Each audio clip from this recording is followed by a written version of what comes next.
છોટાઉદેપુર અરસંગ નદીમાં ટ્રેક્ટરનો ટ્રાફિક યથાવત દોઢ દિવસે બેફામ રેતી ખનન કરતા રેતી માફિયાઓનો વિડીયો વાયરલ થયો।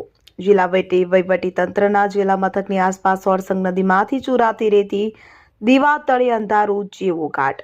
વિગતે વાત કરવામાં આવે તો છોટાઉદેપુર અરસંગ નદીમાં બેફામ રેતી ખનન ચાલી રહ્યું છે। આ અંગે રેતી માફિયાઓ દ્વારા નદીમાં ટ્રેક્ટર અને જેસીબી મશીન ઉતારી સફેદ રેતી ખનીજનો કાળોબાર ચલાવવામાં આવી રહ્યો છે। છેલ્લા 2 દિવસથી અરસંગ નદીમાં છોટાઉદેપુર નગરની સામે કિનારે પાથરવાટ, ઓલી આંબા, નોલેજ જેવા વિસ્તારો નજીકમાં ધોળે દિવસે ટ્રેક્ટર ઉતારી બેફામ રેતી ખનન ચાલી રહ્યું હોવાના વિડીયો સોશિયલ મીડિયા પર વાયરલ થઈ રહ્યા છે। અગાઉ પણ ઘણીવાર વિડીયો વાયરલ થયા છે, પરંતુ તંત્રનું સૂચક મૌન જોવા મળી રહ્યું છે। થોડા સમય અગાઉ સદર જગ્યાએથી બહારની ટીમ આવી ચેકિંગ હાથ ધર્યું હતું। વાહનો ઝડપી પડ્યા હતા, પરંતુ હાલ પરિસ્થિતિ જેથી તેવી થઈ ગઈ છે। કોઈ સચોટ કાર્યવાહી કરવામાં આવતી નથી। મુખ્ય રસ્તા ઉપર તો ઠીક છે, પરંતુ નદીમાં પણ હવે ટ્રેક્ટરનો ટ્રાફિક જોવા મળી રહ્યો છે।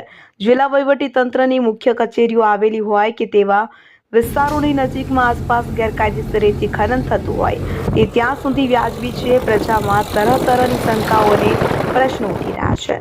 ઇમરાન મિર્ઝા, છોટાઉદેપુર।